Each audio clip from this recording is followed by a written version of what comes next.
সাভার শিল্পাঞ্চলে নিরাপত্তা দিতে মাঠে নেমেছে সেনাবাহিনী। গঠন করা হয়েছে টাস্ক ফোর্স।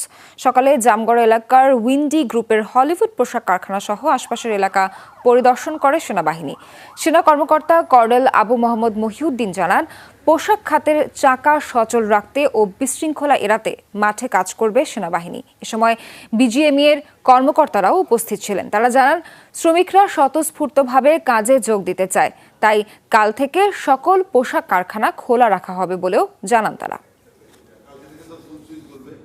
বাংলাদেশ সেনাবাহিনী অলরেডি ইন্ডাস্ট্রিয়াল এলাকা, ফ্যাক্টরিজ, কলকারখানাগুলোয় আমরা টহল শুরু করেছি।